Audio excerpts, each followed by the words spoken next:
Boa noite, queridos companheiros. Estamos aqui no sábado, hoje, dia 26 de agosto, e estamos iniciando os nossos estudos de hoje.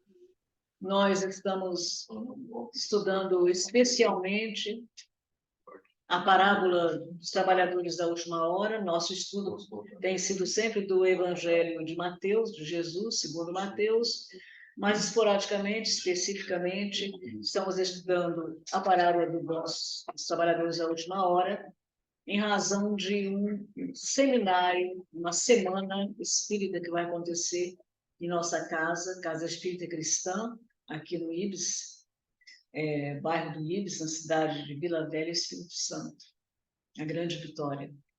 Vai acontecer em final de outubro, então nós estamos nos preparando para fazer uma apresentação, todos nós, o grupo todo.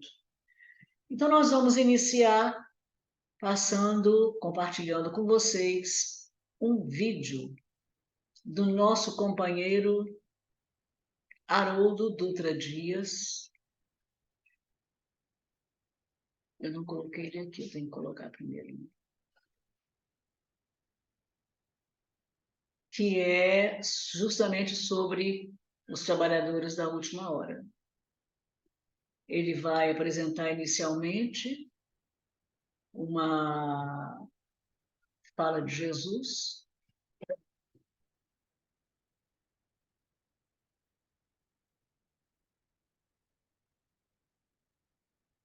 Aí que não está compartilhado. Deixa eu voltar aqui. Compartilhar a tela. Aqui. Reproduzir som, otimizar para videoclipe. Clicar em cima, compartilhar. Então vamos lá. Está vendo aí, Chiquinho?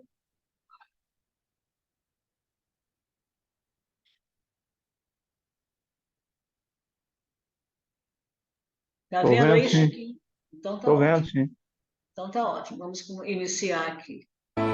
Nosso que estais no céu. Eis que nós tudo deixamos e te seguimos.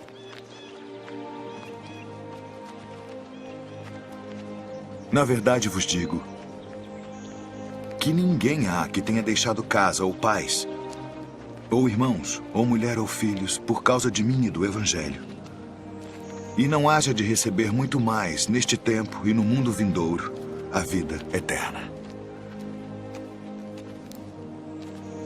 Porém, muitos primeiros serão últimos, e muitos últimos serão primeiros. Porque o reino dos céus é semelhante a um homem, pai de família, que saiu de madrugada para contratar trabalhadores para sua vinha. E ajustando com os trabalhadores a 1 denário por dia, mandou-os para a sua vinha. E saindo perto da hora terceira, viu outros que estavam ociosos na praça e disse-lhes: Ide vós também para a vinha, e dar-vos-ei o que for justo. E eles foram. Saindo outra vez perto da hora sexta e nona, fez o mesmo. E saindo perto da hora 1ª, encontrou outros que estavam ociosos e disse-lhes: Por que estáis ociosos o dia todo? Disseram-lhe eles: Porque ninguém nos contratou. Disse-lhes ele: Ide vós também para a vinha, e recebereis o que for justo. E aproximando-se a noite, disse o senhor da vinha ao seu mordomo: Chama os trabalhadores e paga-lhes o salário, começando pelos últimos até os primeiros. E chegando os que tinham ido perto da hora 1ª, receberam 1 denário cada um. Chegando, porém, os primeiros cuidaram que haviam de receber mais, e também receberam 1 denário cada um. E recebendo-o, murmuravam contra o pai de família, dizendo: Estes últimos trabalharam só 1 hora, e tu os igualaste conosco, que suportamos a fadiga e o calor do dia. Ele, porém, respondendo, disse a um deles: Amigo, não te faço agravo. Não ajustaste tu comigo por 1 denário? Toma o que é teu e retira-te. Eu quero dar a este último tanto quanto a ti. Ou não me é lícito fazer o que quiser do que é meu? Ou são maus os teus olhos porque eu sou bom? Assim os últimos serão os primeiros e os primeiros os últimos. Porque muitos são chamados, mas poucos escolhidos. Parábola dos trabalhadores da vinha, que se encontra no capítulo 20 do Evangelho de Mateus, versículo 1 ao versículo 16. Uma parábola muito curiosa. No episódio de hoje nós vamos centrar a nossa atenção sobre o tipo de cultivo, uma vinha. É preciso salientar que na época de Jesus, 3 componentes eram essenciais à mesa de qualquer camponês. O trigo, que gerava o pão, o peixe, que era a fonte de proteína, aquele alimento animal mais barato, porque o rebanho só era sacrificado em ocasiões mais especiais, sobretudo nas famílias pobres, e o vinho, que representava também uma fonte, uma bebida muito importante que estava presente na mesa de todos. A vinha, então, representa aquela cultura essencial da sociedade, mas traz também alguns ecos da literatura do Velho Testamento. Também no Velho Testamento, Deus é comparado ao Senhor de uma grande vinha. E o trabalho realizado pela providência divina nos corações e no mundo é comparado ao trabalho que é feito na vinha. Desde o plantio da uva, ao cuidado com a sua correção, com a direção dos ramos, ao tipo de nutriente que essa uva recebe, ao clima, à quantidade de água, ao processo de colheita e, sobretudo, ao esmagamento da uva no lagar, onde ela era pisada, levada para os barris, onde sofria um processo de fermentação, até a produção do vinho, que era levada à mesa de todos. Esse processo, desde o plantio até a fermentação da uva e fabricação do vinho, como representando um aspecto da ação de Deus no mundo e da ação de Deus nos corações. Aqui nós temos um aspecto interessante que deve ser ressaltado. Estamos interpretando as parábolas à luz da doutrina espírita. E aprendemos no Livro dos Espíritos, através de uma cepa, de um galho de uva, que os Espíritos pediram para Kardec que fosse desenhado naquele prefácio, que o galho de uva representava o trabalhador no seu processo de ascensão espiritual e o trabalho do Criador com relação às criaturas. Aqui a uva, o bago, representando o corpo e o líquido extraído, o vinho, representando o espírito. O que nos revela que sem sacrifício, sem a dor, não há aprendizado, não há experiência, não há aprimoramento.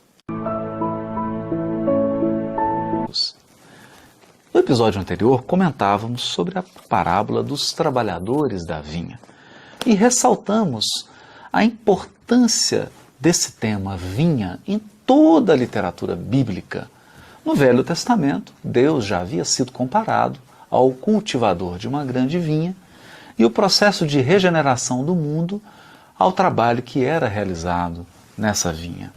Aprendemos também que aqui o vinho representa a essência espiritual, enquanto todo o bago da uva, as folhas, a folhagem, o processo de cultivo, como a vida física, que nos coloca em condições de luta, de dificuldades, de desafios e até mesmo de intensa dor e de sofrimento, para que possamos extrair a essência espiritual das situações e de nós mesmos.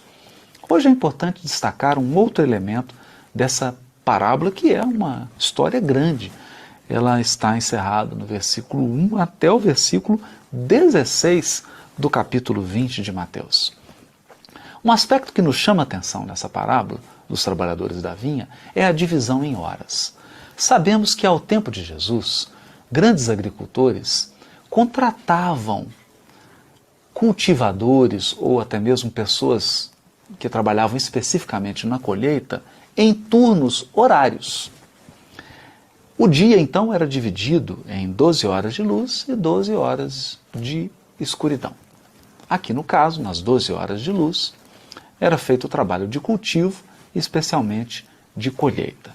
Essa estrutura de trabalho diário remunerado por hora é muito comum até hoje na agricultura moderna, mas sobretudo na época de Jesus.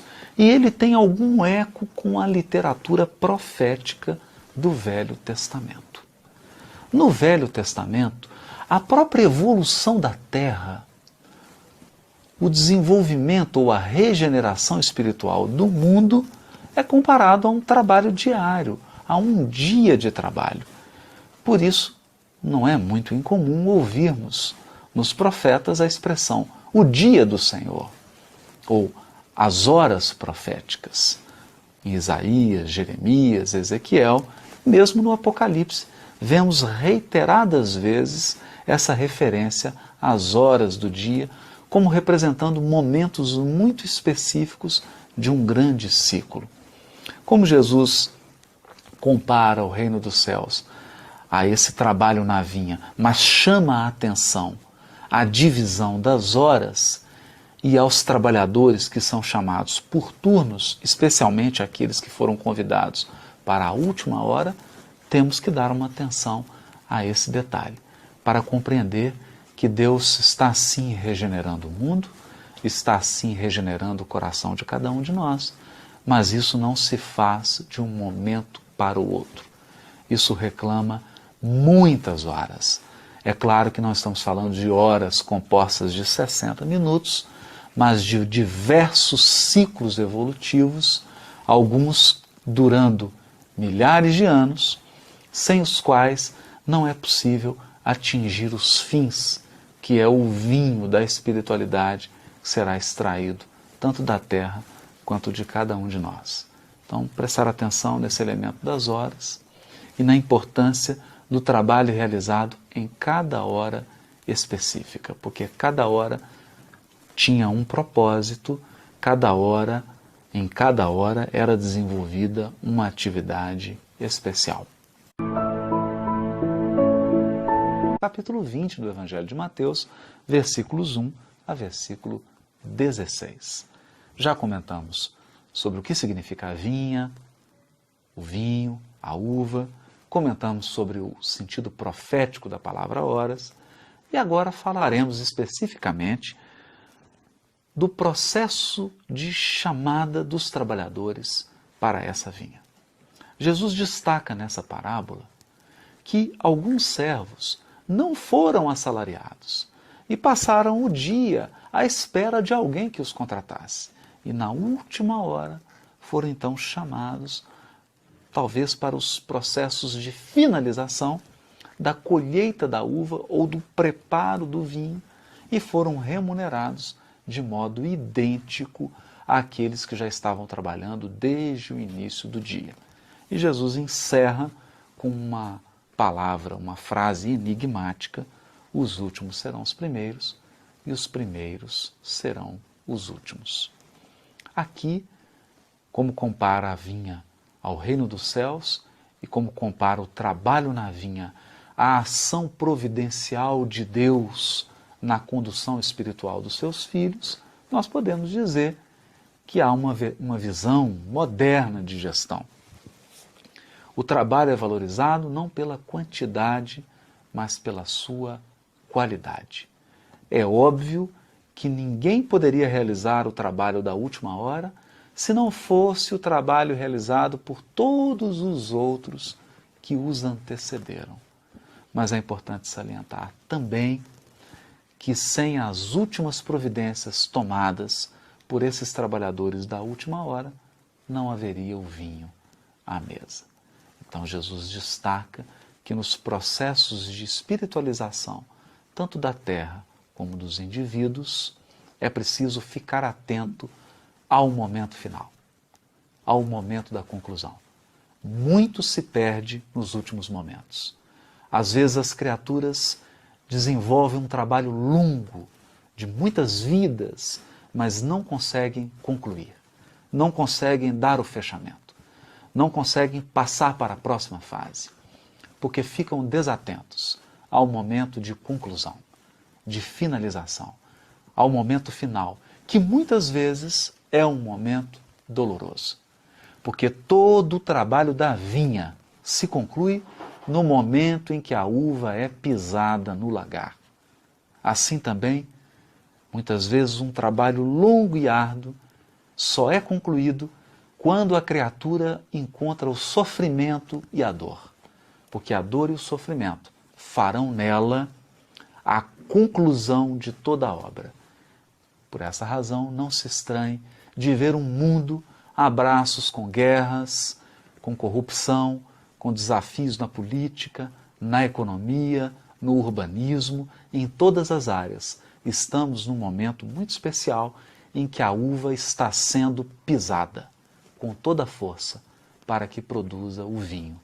Todo o trabalho dos missionários que nos precederam foram visando esse momento especial. É preciso, então, manter a confiança e, sob as forças da provação, dos desafios e da dor, entender que de nós sairá um líquido precioso, a nossa espiritualização e a espiritualização do próprio mundo. É a mensagem central dessa parábola.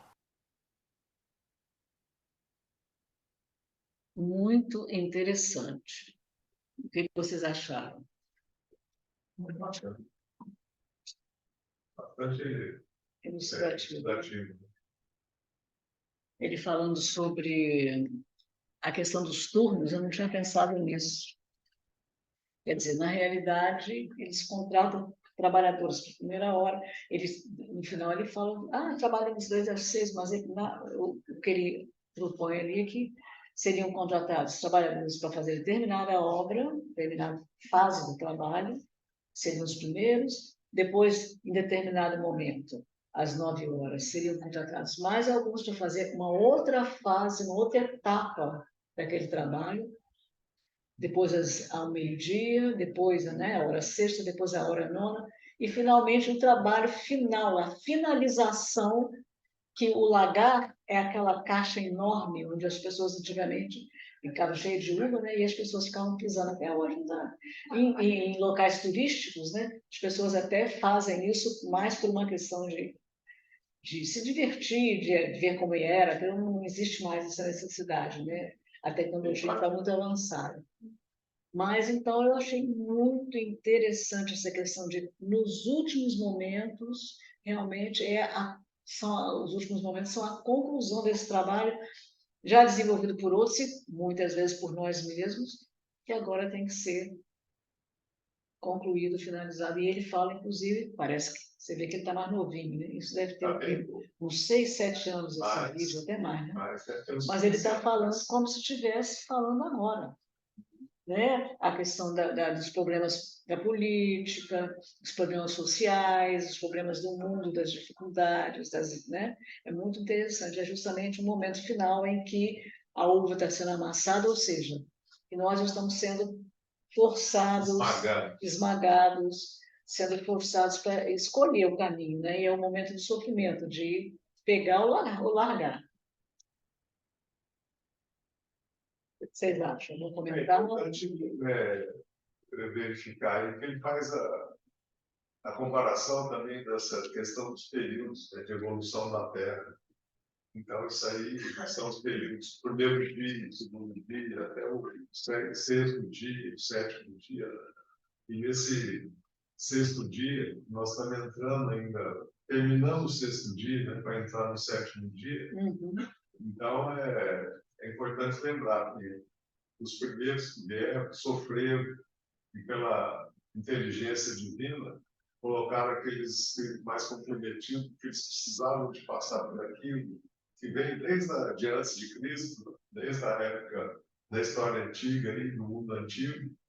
Eles foram os primeiros e vieram os profetas, se dedicaram e sofreram tudo aquilo, e no final está chegando agora na hora dos espíritos, e trazendo uma mensagem mais condizente com a realidade, mais comparando com o mundo atual, moderno, em termos científico e literário, para a gente poder fazer essa comparação e entendimento da espiritualidade, para que possa essa mensagem ser espalhada para o restante da humanidade, para entender que nós somos espíritos e que a tendência na nova era é um mundo mais espiritualizado, onde nós vamos dedicar mais atenção à parte espiritual do que à parte material. Desenvolver a parte moral do espírito. Isso, a parte espiritual, quando eu digo, é a parte Não, moral. eu entendi. Estou só concluindo. Você falou muito bem, com muita propriedade. Não estou te corrigindo, não. Estou só concluindo. Quer dizer, a gente, porque o mundo realmente está numa fase em que há muitos apelos para a matéria, para os prazeres, para as coisas imediatistas. E o papel, né, do Espiritismo, um dos papéis do Espiritismo é isso. Está lá Emmanuel dizendo, né, que o Espiritismo, nesse século de declive da sua história, que ele estava se referindo ao século XX, mas houve aquele período em que Jesus conseguiu de 50 anos, né, como o Chico falou, o próprio Chico, vou dizer a fonte aqui para não achar que a gente está inventando, que Jesus teria conseguido numa reunião, que seria a terceira reunião, né, com os espíritos puros, a reunião nas redondezas da Terra, onde ele pediu que fosse adiada, fosse dado um tempo de... Estou esquecendo aqui agora. Tipo uma moratória. Né? Exatamente, uma moratória de 50 anos, e que se até 2019 não houvesse nenhum tipo de guerra, principalmente guerra química, nuclear, que não haveria mais, que o mundo ficaria somente com todas as dificuldades que tem normalmente na evolução, que a lei divina já prevê. Então, é isso, nós chegamos nesse momento, e o Espiritismo, ele diz, no declive da sua história, tem esse papel de levar as pessoas à luz para todo mundo. Ele não diz só para o Brasil, mas para todo mundo.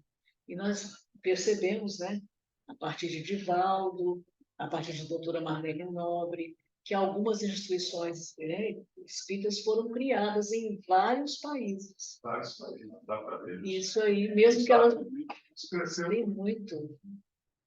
Portugal, Europa, acho que Europa, Portugal parece que tem mais do que as outras partes da Europa, né? Então, os Estados Unidos tem até federativa, né? Tem federação lá na Nova York, tem na Flórida, que a gente já viu o Haroldo fazendo palestra lá. É verdade. Verdade. O Décio Iandoli também, recentemente, eu vi uma palestra dele falando nos Estados Unidos. Então, eles são os desbravadores, né? Começou com Divaldo, praticamente como o pessoal de Paulo de Tarso dos nossos tempos, né? E ele foi a mais de 60 países, criou inúmeras instituições espíritas, embora elas andem a braços com muitas dificuldades e tudo, não tem talvez essa força que tem do espiritismo no Brasil, mas pelo menos a semente está lá.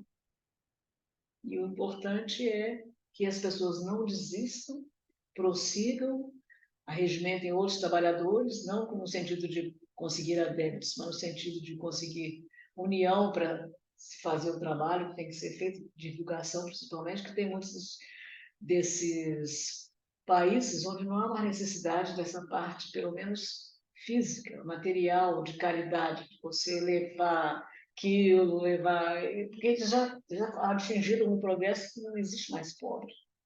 Mas existe a questão espiritual.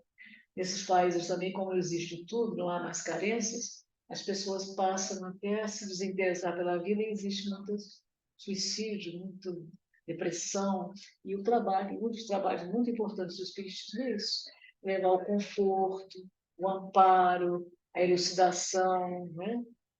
Então, eu acho maravilhoso. Espiritual mesmo, né? Exatamente. O importante é a gente perceber também que, além de ter chegado agora, os chamados é para todos, né? E a todos os momentos, de alguma forma, nós estamos sendo chamados. Independente de estar dentro de uma casa espírita, conhecer a doutrina de todas as formas, se está clamando para que os corações se voltem. É porque, o espírito não é nenhum marcado com sinal, com nenhum sinal especial, né? Ele apenas conhece mais e por isso tem mais responsabilidade, mas o chamamento é para todos. Todos nós somos filhos de Deus, né? A minha netinha, hoje ela me reportava isso para a Carol. Mãe, sabia que minha amiguinha também sabe que nós somos filhos de Deus? Nós somos irmãs porque nós somos filhos de Deus. 6 anos. 6 anos. Por aí, 6 anos. E aí, mamãe, nós conversamos sobre isso. Ah, meu Deus. Mas Terá que conversar. gravado.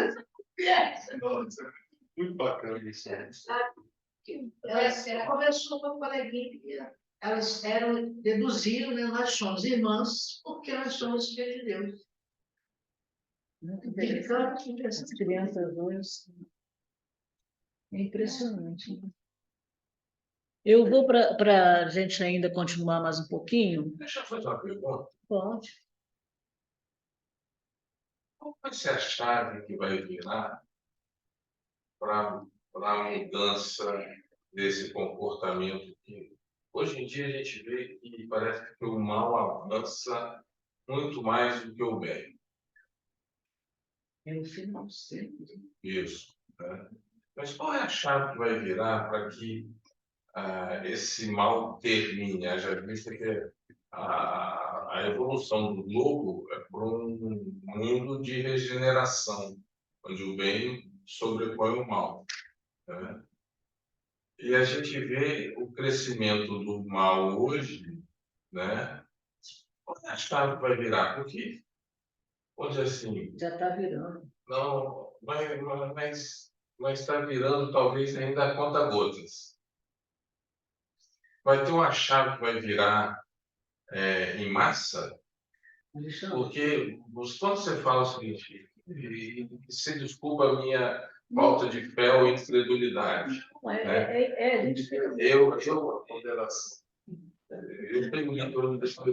tenho lido muita coisa de teoria social e tudo mais, e a grande maioria dos pesquisadores acreditam que ainda sai uma guerra que pode dizimar muita gente. Ou que venha uma peste ou uma doença que também vai sair. Pode acontecer. muita Guerra não, mas peste pode. Né? Eu queria só fazer uma ponderação. O mundo de regeneração, o bem não vai predominar sobre o mal ainda, né?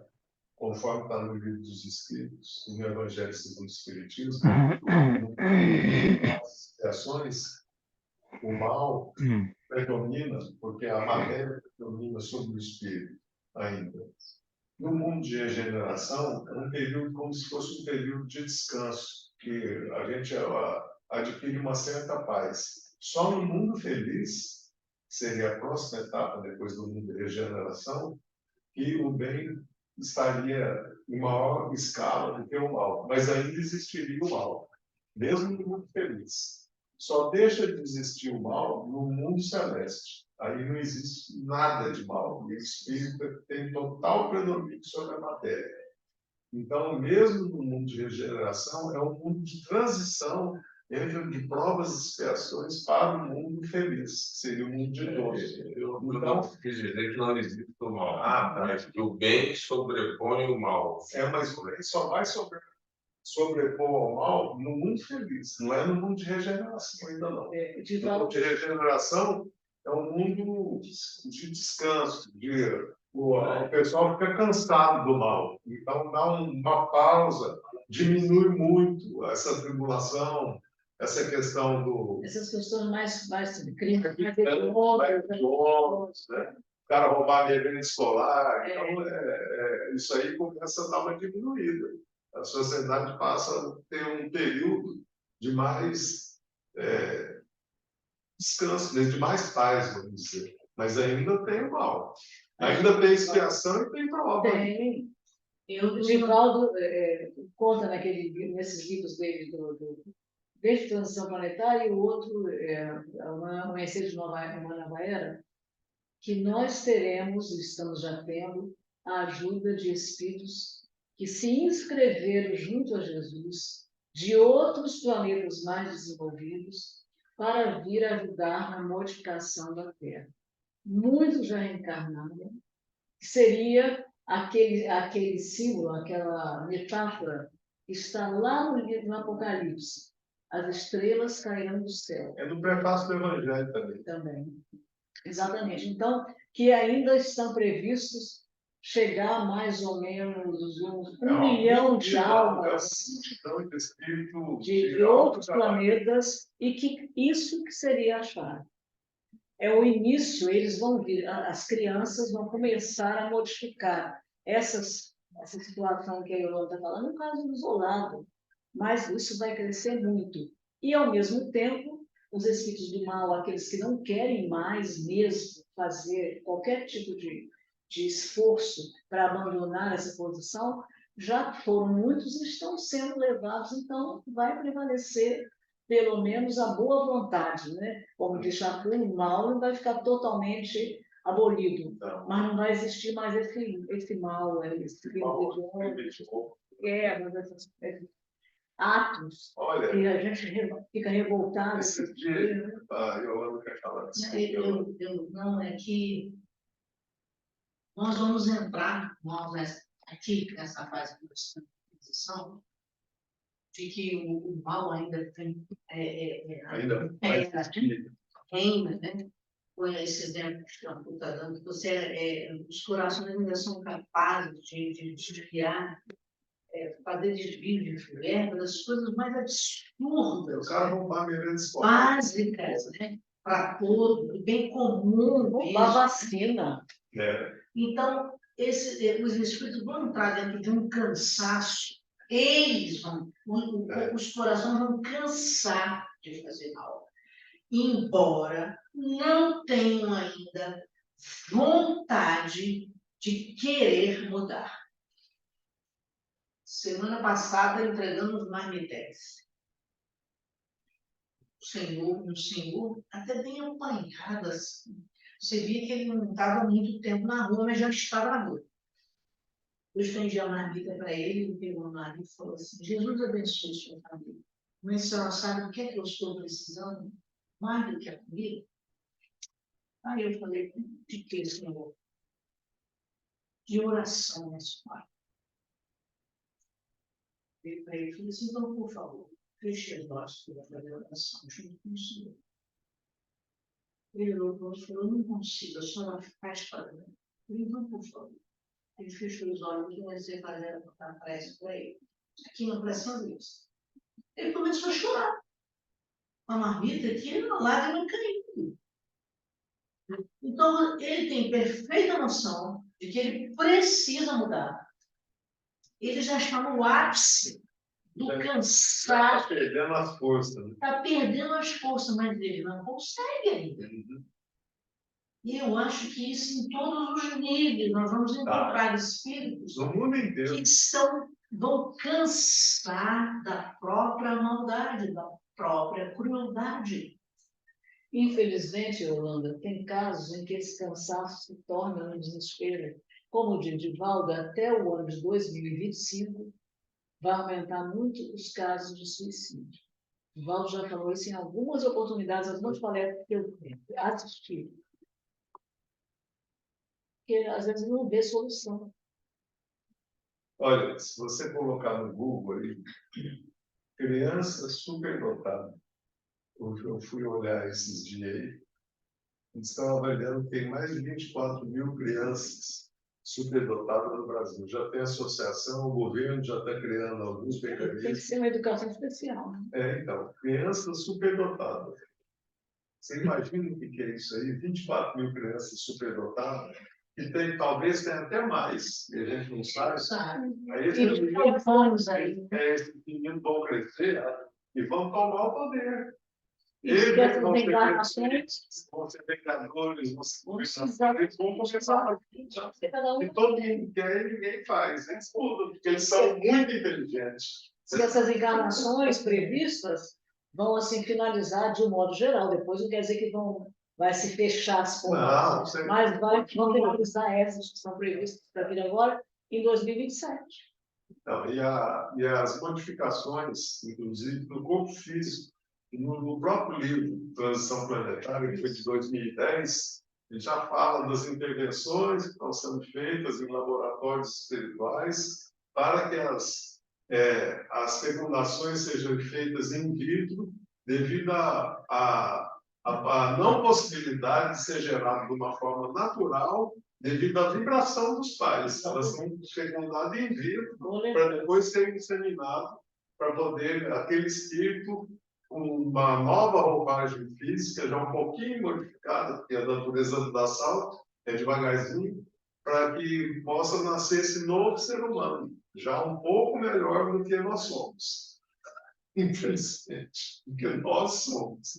Mas é isso mesmo, são as fases, né? Aham. A questão das gerações que a gente estava comentando ontem na palestra, a questão das gerações. Uma geração passa para outra e passa para outra. Às vezes, em alguns anos, 100 anos, você tem 3 gerações e uma já começa a perder aquela capacidade, né? Já vem uma outra com mais novidades, com mais tecnologia, mais conhecimento, e depois os netos mais. Alexandre, eu não sei, eu vou falar por mim. Se realmente tem essas mais de 24 mil crianças, ou às vezes até mais, 50 mil crianças superdotadas, pode ser que essa virada de chave vai acontecer daqui a uns 20 anos, 30 anos, só que esse menino estiver maior e começar a tomar o poder. Até que chegue presidente da República, ministro do STF, presidente da Câmara, do Senado, e vamos mudando tudo. Aí é o decorrer do tempo. E depois deles vem outros melhor que eles e vai melhorando. Quer dizer, eu estou supondo. Não, mas isso aí é a vida. Ô, Chacu, Coração. Chacu, Não, Mas a gente também não pode esquecer que existe um risco, né, desses espíritozinhos não praticarem o que vieram para se planejar hã? fazer. Existe esse risco, mas é como a gente estava lembrando, que as estrelas cairão do céu. Tem uma quantidade enorme de espírito puro assessorando isso aí. Não é um espírito qualquer, é espírito puro. E uma quantidade que é um verdadeiro exército do Senhor, que está fazendo esse assessoramento desses espíritos que estão nascendo agora. Então, agora é uma vez. Do mesmo jeito que lá tem lá dos exércitos que vieram, né? Exatamente. Eu estou falando do prefácio do Evangelho, ele fala o exército Do exército, né? exatamente. As estrelas cairão no céu. Essas estrelas são esses espíritos puros. Eles estão assessorando todo esse pessoal da vida. Quer dizer, ser assessorado por um espírito puro é difícil ele cair. Ele pode até cair, mas é muito difícil dele. Uma vez perguntar para o Chico, eu vi até o vídeo do Chico Xavier, eles falaram, o senhor acha que realmente o Brasil será mesmo a pátria do Evangelho? Ele falou assim, será porque Jesus o quer. Ele falou só isso. E o Haroldo complementou uma outra, né? É. Ele deu exemplo, né? Você quer ver como é? Porque fulano teve aqui. Fala inclusive do nosso cantor. Isso aí está lá, gente. Basta você ler mais minuciosamente Brasil, Coração do Mundo, Pátria do Evangelho. Jesus vai diz lá, o Brasil estará eternamente ligado ao meu coração. As injunções políticas terão nela papel secundário, mas reinará nela a fraternidade universal, que se espalhará pelo mundo. Outros países poderão questionar, poderão tentar intervir, mas o meu coração, o Evangelho, se espalhará por todo mundo. Está lá, mas o coração do mundo para o Evangelho. Então, se está escrito, é porque. Eu achei bacana quando o Chico falou assim, será porque Jesus não quer? Jesus querendo, acabou. Acabou. Não tem como. Ninguém pode com É Jesus. porque nós seres humanos, somos muito imediatistas. Nós queremos que a solução ocorra no estalar de dedos. E isso não vai acontecer. Não vai acontecer. A natureza, né, conforme os Espíritos dizem no livro dos Espíritos, não dá salvo. Tudo tem um tempo, uma hora, um momento de acontecer. Você vê, quantos milênios nós devemos, nós aqui, e nós já nos conhecemos antes. Aqui não tem ninguém que antipatiza com ninguém. Eu acho que todos nós nos abraçamos espiritualmente. Quantos milênios nós estamos juntos? E agora estamos nos encontrando outra vez com espíritos, por quê? Muito erramos. E estamos aqui com essa responsabilidade de estudar, aprender, buscar, iluminar, como diz o outro, expandir a consciência. Agora moda falar isso, né? Expandir a consciência. Quer dizer, você parar de ficar só olhando o próprio umbigo e ver as outras coisas da espiritualidade, o amor, o perdão, a compreensão, a paciência, né? a perseverança e outras inúmeras virtudes que não dá para a gente lembrar todas. Hein? Mas é esse o nosso papel, né? Se a gente quer ficar aqui, né, gente? Nós estamos na 10ª hora. Na hora de fazer o término da tarefa. Estamos amassando as uvas? Pois é, estamos amassando as uvas. Ou estão amassando a gente para achar as uvas. Estamos sendo amassados com uvas. Como uvas, estamos sendo espremidos, né? Solte essa casca. Fique solto. Muito interessante essa parte que a Haroldo falou. E principalmente lembrando que realmente lá no preâmbulo, né, do Livro dos Espíritos, existe lá aquela cepa. E Kardec fala, né, que o suco, o vinho, é o espírito, aquela parte física é o corpo. É muito interessante. E aquilo como símbolo do espiritismo. E aquilo que Jesus veio trazer, só consolidando. Sempre lembrando que ele nos prometeu o Consolador, que viria lembrar o que a gente tinha esquecido, como nós esquecemos por aí, os milênios atrás, os séculos para fora, e nos trazermos coisas novas. Não coisas novas, novidades, que a lei divina já está completa, mas para os nossos espíritos esquecidos, novas aspirações, novas inspirações, lembrando que a gente não pode desanimar, né, gente? Nós não estamos sós, estamos sempre com os amigos espirituais, os benfeitores, em nome de Jesus, nos ajudando. Não podemos cair em desânimo. Aí eu fico lembrando, fazendo as comparações, né? Já estaremos sendo massacrados para liberar o nosso suco se já tivermos casca mais fina. Porque ainda temos possibilidade de sermos um pouco com aquela eu ouvi essa explicação do Pedro Simão, né? Onde o bagaço, para você chegar lá, um pouco, você tem que quebrar aquela casca ainda feia, e depois partir o coco ainda para chegar lá. Ainda tem outra casca. Ainda tem outra. Isso, se já estivermos com um espírito, né, definado, aí, mais sutil. Sutil para realmente liberarmos o suco, né, necessário, o espírito da letra, como diz o doutor. A evolução requer muito esforço, não é fácil, não. O bagaço da uva também, o próprio Haroldo, de outro estudo, ele fala que representa a reencarnação.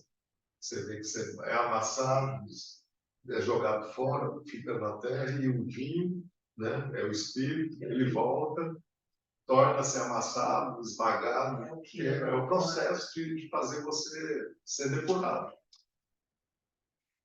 Principalmente se você teima em fazer repetir as mesmas ações Aí, reincidente. exatamente, aí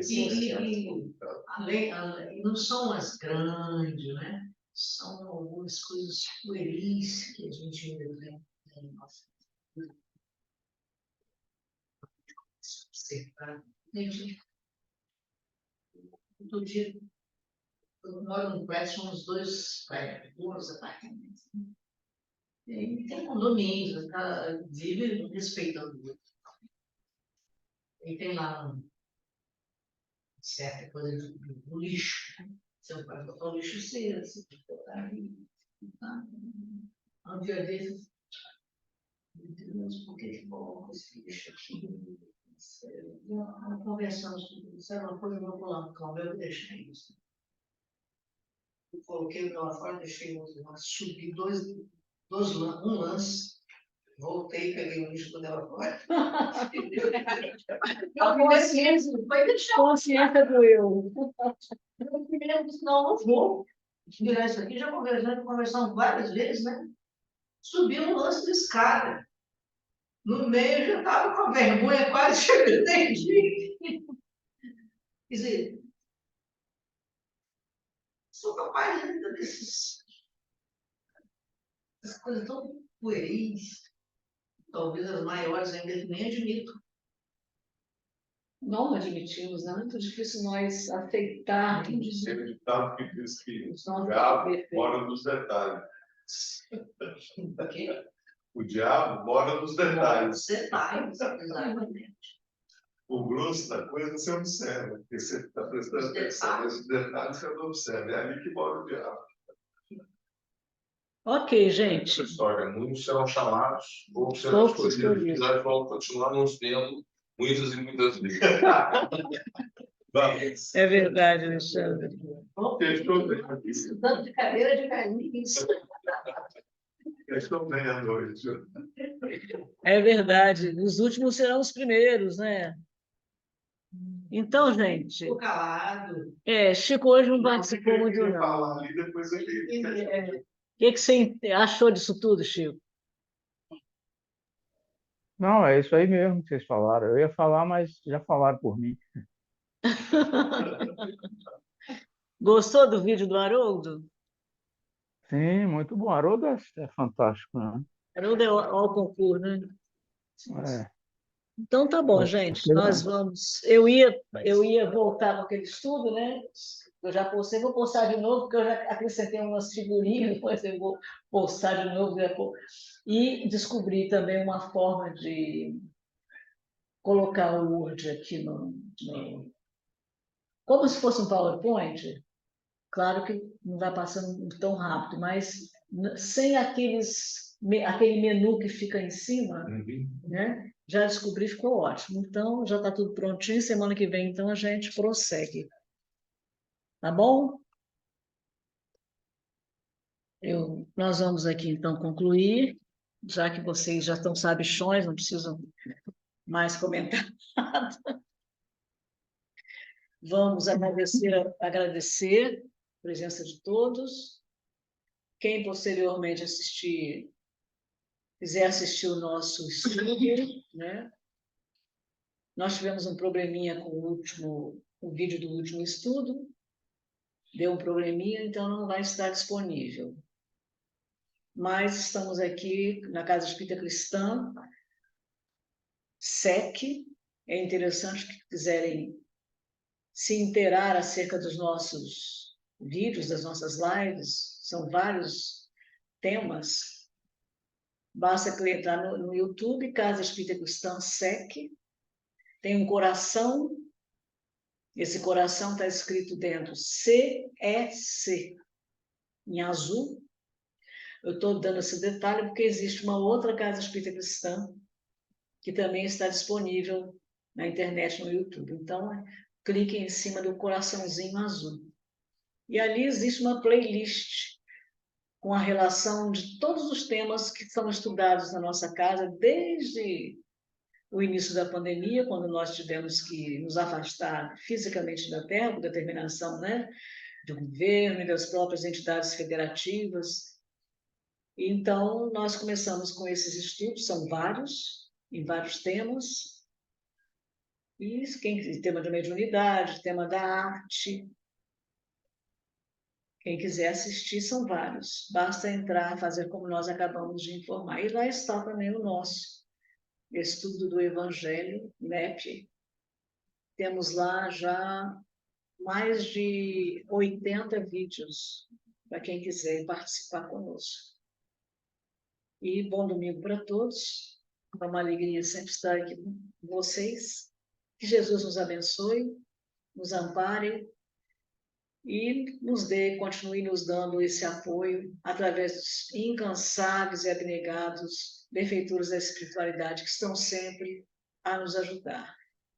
Muita paz a todos.